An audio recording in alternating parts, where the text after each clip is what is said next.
बदल जाओ वक्त के साथ, बदल जाओ वक्त के साथ या फिर वक्त बदलना सीखो। मजबूरियों को मत कोसो, हर हाल में चलना सीखो, हर हाल में चलना सीखो। आप सभी का स्वागत है दिल से दिल तक किस क्लास में। आज के इस वीडियो के अंदर हम डिस्कस करने वाले हैं पीएनएसटी नर्सिंग एग्जाम्स के क्लास थर्ड के बारे में। हम इंग्लिश सब्जेक्ट को लेकर आपसे बातें कर रहे हैं और आज के इस वीडियो के अंदर हम क्लास थर्ड यानी प्रेपोजिशन के जो हम पार्ट्स लगातार अपलोड करते हुए जा रहे हैं। पहला और दूसरा पार्ट यदि आपने नहीं देखा है तो उन दोनों पार्टों को देख लीजिए। उन दोनों पार्टों को ऐड करके टोटल 11 क्वेश्चन हो चुके हैं। आज हम क्वेश्चन नंबर 12 से गाड़ी को आगे बढ़ाएंगे और 20 क्वेश्चन तक हल करेंगे, यानी 12 और 8 20 यानी हम 8 क्वेश्चंस को और सॉल्व करेंगे। ठीक है, हम डेली के डेली क्वेश्चंस की संख्या को इंक्रीज करते हुए जा रहे हैं। जैसा कि आपको पता है कि क्लासेस के अंदर हम क्या करते हैं, एक प्रश्न को एक क्वेश्चन को देखते हैं और उस क्वेश्चन में जो भी उस क्वेश्चन से रिलेटेड कॉन्सेप्ट बन सकता है उस कॉन्सेप्ट को नोट में लिखकर अपने नोट्स में नोट कर लेते हैं। ठीक है, तो चलिए प्रीपोजिशन को हमने प्रीपोजिशन से शुरू किया था। मैं डेली के डेली, जैसा कि हमने कहा था कि एक वीडियोस आपको अपलोड करके दूंगा डेली के डेली, और वो वीडियो आपको सुबह 12 बजे के पहले ही मिल जाया करेगा। ठीक है, तो चलिए कहानी को शुरू करते हैं बिना किसी प्रॉब्लम के। बहुत ज़्यादा टाइम वेस्ट करने की कोई इंपॉर्टेंस नहीं है। ठीक है, पहला सवाल पढ़ते हैं। आपको पता है कि हम एरर के क्वेश्चन कर रहे हैं और हमें जिस पार्ट में एरर होता है उस पार्ट को हम बताते हैं और वही हमारे एग्जामिनेशन के अंदर राइट आंसर होता है। मैं आपको ये श्योरिटी दे सकता हूँ कि जो प्रीपोजिशन का चैप्टर मैं पढ़ा रहा हूँ ना, इन्हीं प्रश्नों में से इतने भी प्रश्न को आप पढ़ कर अच्छे से चले जाएंगे, रिवाइज करके चले जाएंगे, तो भी आपका 100% क्वेश्चन जो है वो राइट होगा। क्योंकि किसी के अंदर से अगर कुछ बचेगा ही नहीं, कुछ बचेगा ही नहीं, तो क्वेश्चन के थ्रू कवर कर रहे हैं। ठीक है, चलिए पहला सवाल है, the smuggler yielded part 1 for the temptation part 2 and fell into the part 3 police trap part 4 no error of part 5। चलिए एक बहुत इंपॉर्टेंट कॉन्सेप्ट आपको साइड में लिखता हूं, हमारे साथ आप नोट कर लीजिएगा। दोस्तों सबसे इंपॉर्टेंट बात यह है कि इस सवाल में गलती जो है, मिस्टेक जो है वो पार्ट 2 में है। ईल्ड के साथ दोस्तों आपको 2 लगाना है। सुनिए, एक कॉन्सेप्ट नोट करिएगा दोस्तों, जब भी हम ईल्ड के साथ 2 का यूज करते हैं तो इसका एक मतलब होता है दोस्तों यूज करना। ठीक है, यूज करना, किसी भी चीज का इस्तेमाल करना, यूज करना। ठीक है, नोट करते जाइएगा, नहीं तो कोई मतलब नहीं है। ठीक है, दूसरा, ईल्ड के साथ जब हम 2 का यूज करते हैं तो इसका एक और मतलब हो जाता है दोस्तों, इसका मतलब होता है टू गिव अप, यानी गिव अप कर देना। ठीक है, गिव अप कर देना। ठीक है, चलिए एक एग्जाम्पल आपको बताता हूँ। आप में से कई कई ऐसी गर्ल्स होंगी जिन्होंने टॉम एंड जेरी देखा होगा। टॉम एंड जेरी के अंदर जेरी को, यानी कि टॉम को जेरी इतना ज़्यादा परेशान करता है, इतना ज़्यादा परेशान करता है कि वो एक बर्तन में जाकर गिर जाता है और बर्तन के अंदर से एक सफ़ेद कलर की झंडी दिखाता है।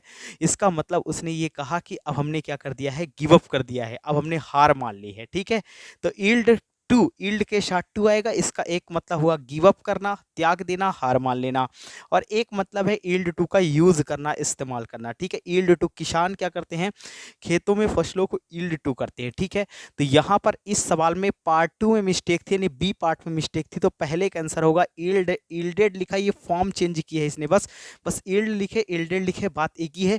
ईल्ड के साथ 2, पहला क्वेश्चन सॉल्व हुआ, कोई प्रॉब्लम नहीं है। ईल्ड के साथ 2 याद रखिएगा। चलिए पहला कॉन्सेप्ट मैंने नोट कर लिया होगा, उम्मीद करता हूँ। चलिए नेक्स्ट पर आइए।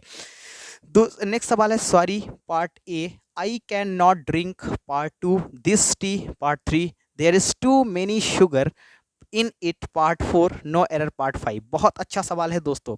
जब भी हम इस बात करते हैं, जब भी हम बात करते हैं शुगर की, तो शुगर कैसा नाउन है दोस्तों, अनकाउंटेबल नाउन। तो चलिए एक कॉन्सेप्ट फिर नोट करिएगा, इसको मैं होप करता हूं कि आपने नोट कर लिया होगा। चलिए यहीं पर मैं लिखने का प्रयास करता हूं, यहीं पर मैं लिखने की कोशिश करता हूं। ठीक है, समझिएगा मेरी बात को बहुत अच्छे तरीके से। ठीक है, जब भी हम अनकाउंटेबल नाउन की बात करते हैं, जब भी हम अनकाउंटेबल नाउन को की बात करते हैं, अनकाउंटेबल नाउन आपको पता होगा एक ऐसा नाउन जिसे हम काउंट नहीं कर सकते, जैसे कि शुगर। जैसे कि टी, जैसे कि वाटर, ठीक है। अनकाउंटेबल नाउन की जब भी हम बात करते हैं तो अनकाउंटेबल नाउन को बताने के लिए हम मच का यूज़ करते हैं, ठीक है। लेकिन जब भी हम बात करते हैं काउंटेबल नाउन की, तो काउंटेबल नाउन को हम बताने के लिए हमेशा व हमेशा मैनी का यूज़ करते हैं। तो ये बहुत अच्छा सवाल मैनी और मच को लेकर पूछा जाता है। अनकाउंटेबल नाउन को बताने के लिए मच का यूज़ और काउंटेबल नाउन को बताने के लिए मेनी का प्रयोग। अनकाउंटेबल नाउन को अगर मैं कहना चाहूँ तो that can not be counted, ठीक है, जिसे हम काउंट नहीं कर सकते उसे अनकाउंटेबल, और काउंटेबल को हम कह सकते हैं दैट कैन बी काउंटेड, जिसे हम काउंट कर सकते हैं, ठीक है। तो काउंटेबल को बताने के लिए मैनी का प्रयोग, अनकाउंटेबल को बताने के लिए मच का प्रयोग। अब देखिए यहाँ पर लिखा है sugar. Sugar generally uncountable noun होता है, ठीक है। शुगर को हम अनकाउंटेबल नाउन में कंसीडर करते हैं, तो इसके साथ मैनी शुगर का यूज़ नहीं किया जाएगा। इसके साथ आप मच शुगर का यूज़ बड़े आसानी के साथ कर सकते हैं, मच शुगर। तो टू मैनी नहीं, टू मच, ठीक है। कोई समस्या नहीं है, कोई प्रॉब्लम नहीं है।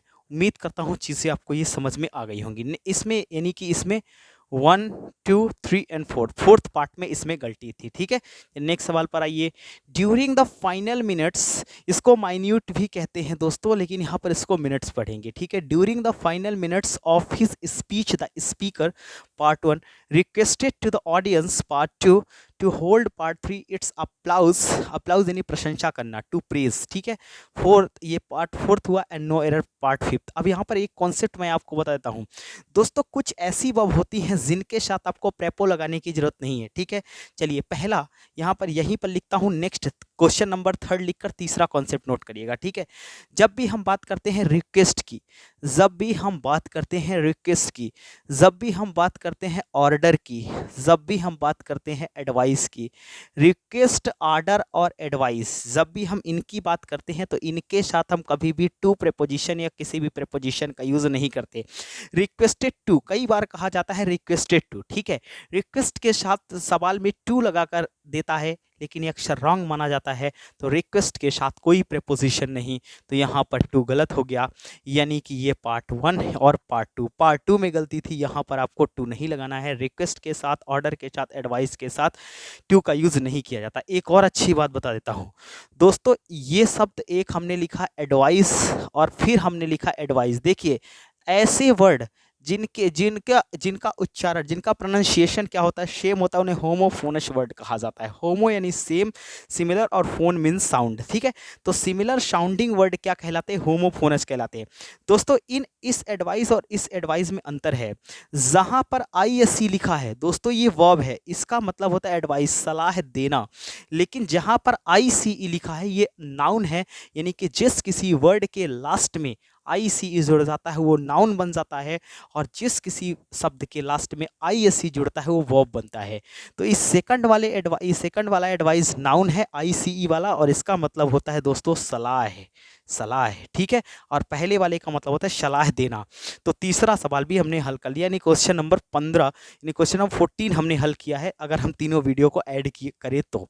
Next, the students part 1 repeated part 2 the lesson word by word, part 4 no error part 5। अब यहाँ पर दोस्तों एक इंपॉर्टेंट चीज़ आपको सिखाता हूँ। इंग्लिश में जब भी हम बात करते हैं, यहाँ पर आपको इस सवाल में आप देखिए तो यहाँ पर गलती क्या की गई है, बस कॉन्सेप्ट नोट करते चले गए, एक कॉन्सेप्ट लिखा रहा हूँ, ठीक है। यही कॉन्सेप्ट से सवाल आएंगे दोस्तों।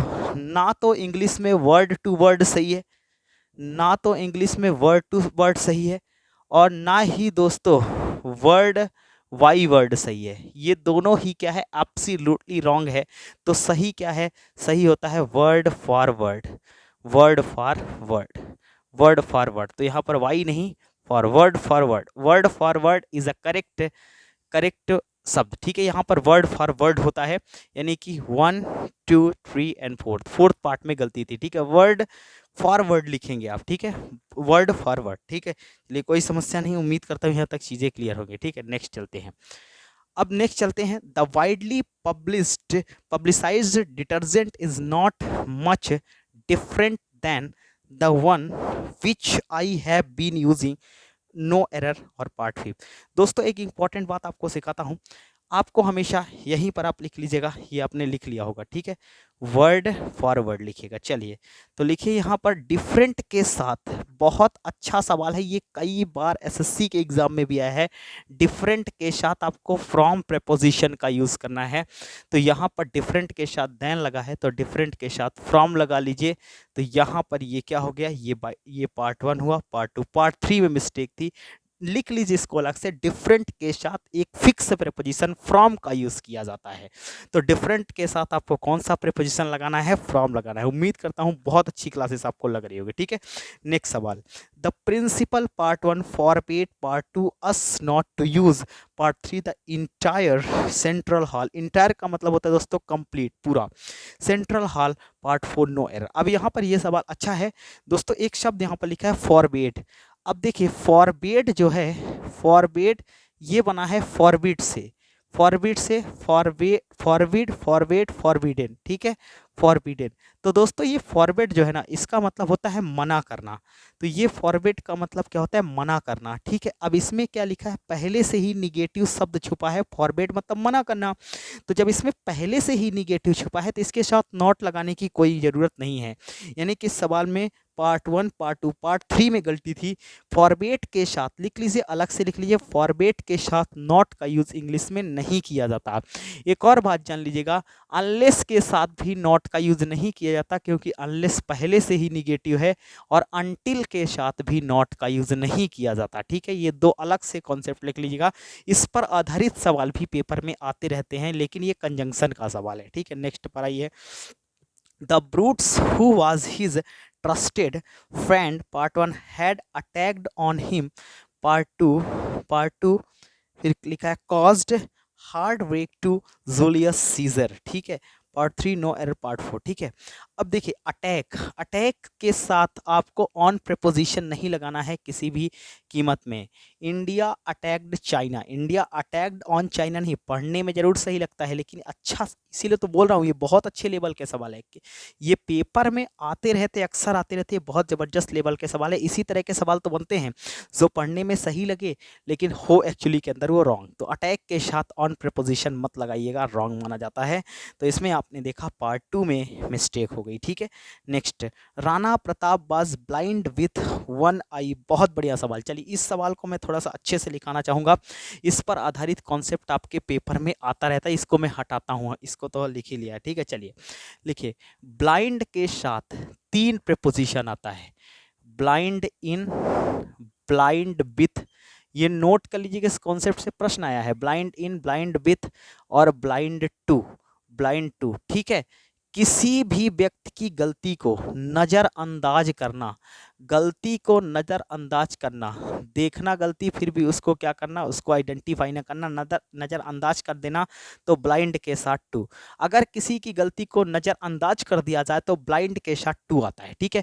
ब्लाइंड के साथ विथ का प्रयोग जब किया जाता है जब कोई व्यक्ति दोनों आँखों से अंधा हो, जब कोई व्यक्ति दोनों आँखों से अंधा हो, ठीक है। तो जब कोई व्यक्ति दोनों आँखों से अंधा हो तो ब्लाइंड के साथ क्या आता है, विथ। अब देखिए, जब कोई भी व्यक्ति दाईं आँख से, बाईं आँख से, एक आँख से या किसी के प्यार में अंधा हो तो उसके लिए ब्लाइंड इन का यूज़ किया जाता है। तो यहाँ पर आप अच्छे से इस सवाल को देखिए, तो वन आई, वह एक आँख से अंधा है, तो ब्लाइंड विथ नहीं, ब्लाइंड इन लगाइए, ठीक है। हमने आपको ये तीनों कॉन्सेप्ट बता दिया। नेक्स्ट सवाल पर आइए, लास्ट सवाल, I was shocked to hear part 1 that his father part 2 died of an accident part 3 no error part 4। देखिए अब यहाँ पर एक और कॉन्सेप्ट आपको सिखाता हूँ, अच्छा कॉन्सेप्ट पेपर से रिलेटेड।